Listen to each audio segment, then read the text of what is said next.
Mike, isn't it true that all the best bassists use a pick? Absolutely. Only the weenies use their fingers. I don't know how you dig a trench without a pick. And that's what I'm doing on bass. So I've always been a pick guy. You know, every now and then, some mellow song will come out and I'll use my fingers and stuff. But to me, it's just you got to get in there and get dirty. And they asked if they can have a pick. That's right. You have to catch one at the show if he's throwing them out there. This is interesting. Andre from Ottawa, Canada. Wow. Yeah. That's All right.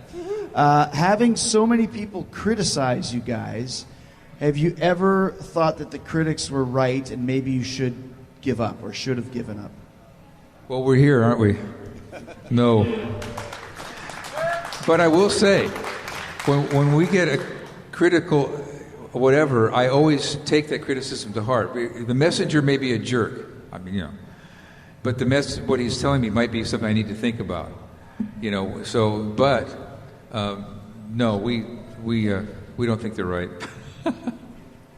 Last few things for you guys, because you have a meet and greets coming up. What's your favorite song to perform live, and what's your favorite album you have made?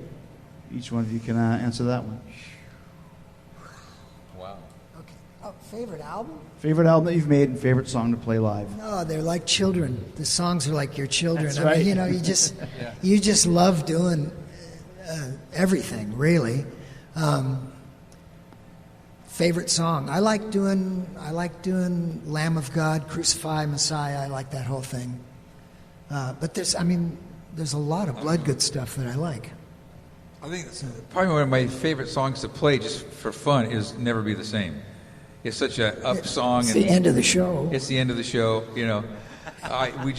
that's always been a fun song. But as far as a favorite album, I don't know. I mean, I like them all. I mean, they become your children after a while. And the next one. Yeah, the next one. The next album will be my favorite. I'm Dangerously Close is my favorite. But it is weird, like Les is saying, some parts of Out of the Darkness, there's some things, even playing-wise, which is another strange thing, not just the ministry-wise, but I've performed some things feeling in the spirit that I couldn't reproduce exactly. You just kind of catch that, whatever you call it, lightning in a bottle or whatever, but when we were doing Dangerously Close, I came up with the music for Lamb of God before I gave it to Les, and I came up with it so completely that I did the solo and said, here's the solo, here's everything, but I didn't know about the solo being the solo, right? So I'm sitting there, and my wife's getting a little impatient. She's out here somewhere.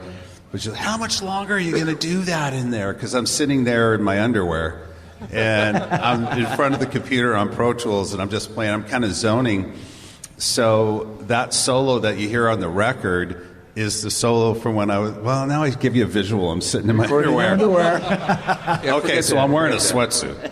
No. I was wearing leather pants. Leather pants. I got, anything. But funny enough, when I went in to do it, I couldn't quite give it that same performance. It sounded similar, but to me, there was something magic about it. So that when I think of that album, I think of that solo. When I think of Out of the Darkness, I think of Out of the Darkness solo. With me, it's kind of like some of the solos that I thought were, yeah. So.